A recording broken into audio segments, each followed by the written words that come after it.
এই জায়গায় কোরাল মাছটা কিনলাম 1000 টাকা দিয়ে। এই বেটা চাপ চাপ ব্যাগটা হাত পড় নেই চাপ।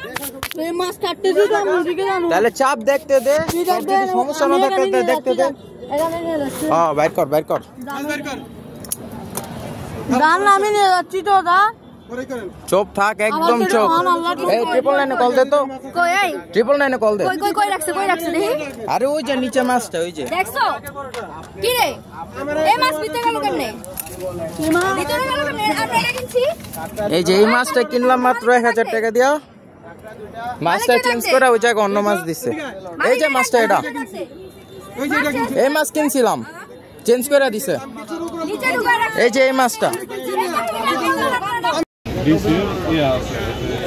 তথ্যকেন্দ্র আছে, ওই তথ্যকেন্দ্রে আপনি একটা অভিযোগ দেবেন তার বিরুদ্ধে, ঠিক আছে?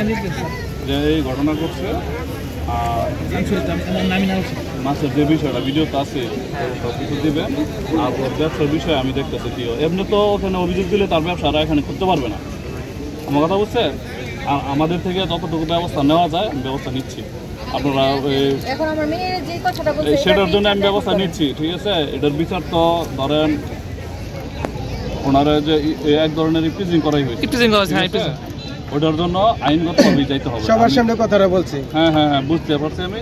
ওইটা আইনগতভাবে যে ব্যবস্থা নেওয়ার লাগে আমি ব্যবস্থা নিচ্ছি, কোনো সমস্যা নাই। আপনারা টেনশন নিয়েন না, আপনারা নিশ্চিন্তে ঘুরেন। আর আপনাদের আরও কোনো প্রবলেম থাকলে আমরা আছি এখানে, আমাদের সাথে আপনারা যোগাযোগ করবেন। আর আমি আপনাদের যেটা বলছি ওইটা করেন, ঠিক আছে? আর তার ওই এখানে কীভাবে ব্যবসা করে, তার কার্ড নাই, তারপরে হচ্ছে তার কোনো ট্রেড লাইসেন্স নাই, সে কীভাবে কিছু নাই, এটার জন্য আমরা ব্যবস্থা নিচ্ছি। আমরা যে দুদিন আছে আমি কোনো সমস্যা করবো না। আপনি এখনের পর থেকে যদি আরেকটা শব্দ সে বলে, আরেকটা শব্দ যদি বলে, আপনি হলে আমার জানাবেন, আমার নাম্বারটা যা করছে এটার জন্য তো সে খেসারত দিয়ে শেষ করতে পারবে না। 0166 79 40